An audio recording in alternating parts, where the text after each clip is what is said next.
Oh, today I'm gonna be reviewing Pink Floyd's Dark Side of the Moon, released 1973.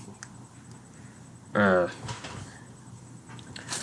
Many consider it their best album. Might be. It's not my favorite, but uh, this will probably be a short review. There's not much to say about Dark Side of the Moon, because you pretty much should know everything about it already. Of course, that's what got me into Pink Floyd. Uh,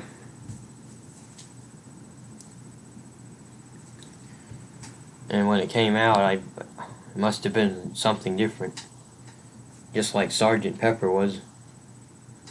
Um,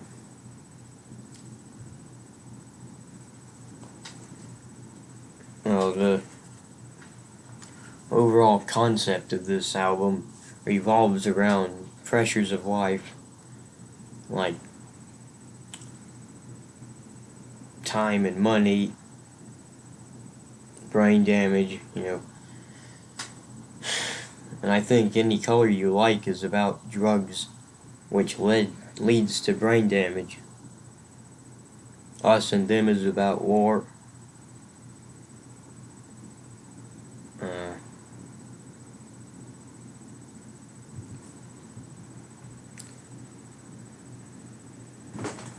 so, uh, it was, by this point, this is when they started using synthesizers. Uh, they first used them on Obscured by Clouds from the previous year. Uh, they toured the album before they started touring the album before they started recording it, and it was quite different when they first started uh, performing it.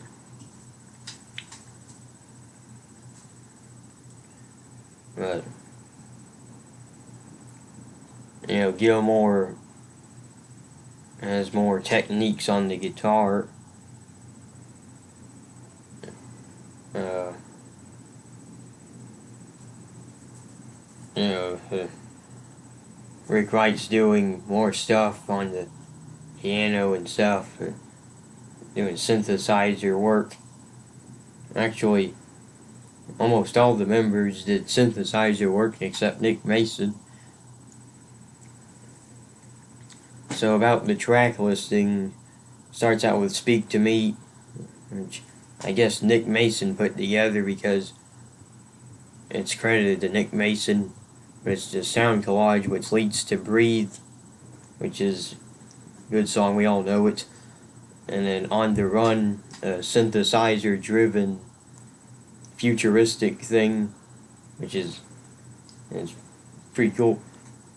And Time, one of the best songs on the album, obviously. And then The Great Gig in the Sky. Nice piano work by Rick Wright as always, with the vocals of Claire Torrey. And then Money. It's overplayed. It's a cool song, but it's way overplayed. One of my least favorite songs on that album because it kind of gets tiring hearing it on the radio all the time. Uh, but you can't have Dark Side of the Moon with. If you took even one of these songs off the album, the whole album would be ruined. The whole flow would be gone. There wouldn't be a Dark Side of the Moon without any of these songs. If you take one song off there, it's not Dark Side of the Moon. It's a bunch of songs without or that's missing something. That flow is ruined. Uh,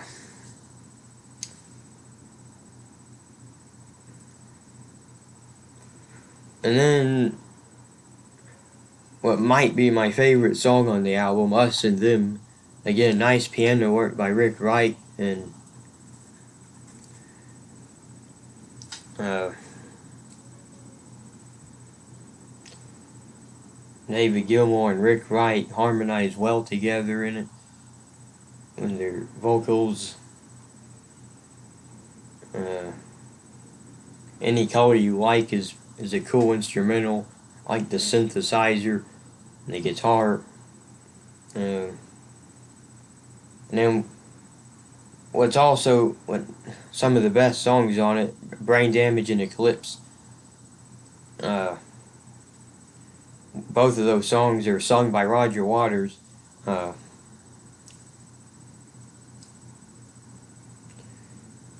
and they're both really good songs. Uh, Brain Damage is a really deep song, probably a tribute to Sid, and Eclipse is a powerful way to end the album. Uh, so my points about the album, well, it's not my favorite, but I guess it's probably up there. Uh, and there's not that much to say about this album.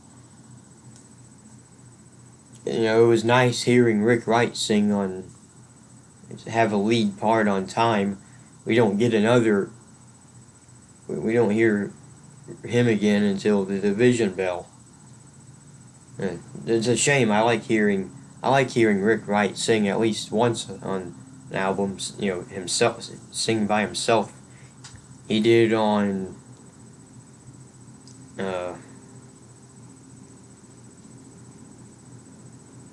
He did on most of the previous albums, except for More, Umaguma, and Metal, right? Yeah, he didn't sing the lead on Metal. He just backup sing. But all the rest of the albums before Wish You Were Here, he sang lead on. So it was nice hearing him sing on this album. And again, we don't get that till another 21 years, sadly.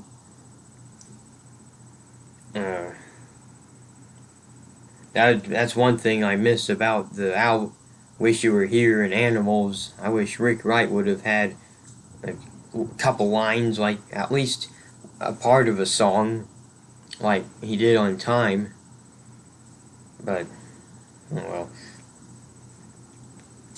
And I'm a big fan of Roger Waters and his vocals, but I don't think he could have pulled off most of the other songs like Gilmour did, to be honest.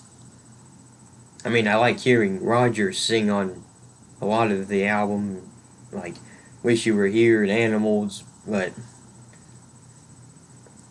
I don't think he could have pulled some of the songs off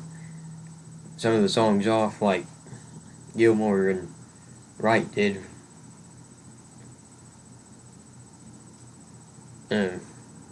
Another thing that's a shame, Nick Mason only sang on a couple of songs in the 60s.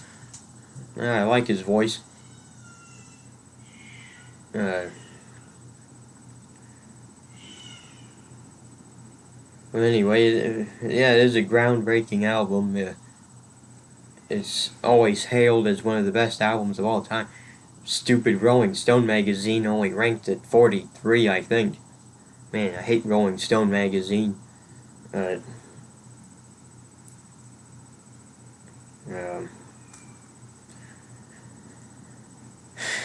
but this is kind of the album that got me into listening to more artists, I guess. After Pink Floyd, it was Led Zeppelin I started listening to, and I just kept going on from there. But I have to give this album 10 stars. I don't think you could get away with giving it any less than that. I mean, again, Money is a overplayed song, but you can't take it off this album. and it ruins the whole flow. So that's that. And now we're getting near the end of the band teamwork. After on Wish You Were Here, there's still a little bit of teamwork, like on Shine On You Crazy Diamond and the song Wish You Were Here, I guess. And, I mean, yeah, there's still teamwork on Wish You Were Here, but not as much as Dark Side of the Moon. And then Animals is 90, about 95% of Roger Waters, and then the rest is Gilmore. Not much teamwork there, but still good albums. So, uh, that's my review of Dark Side of the Moon. I didn't think it would be this long. Thanks for watching. Stay tuned for Wish You Were Here. Thanks for watching.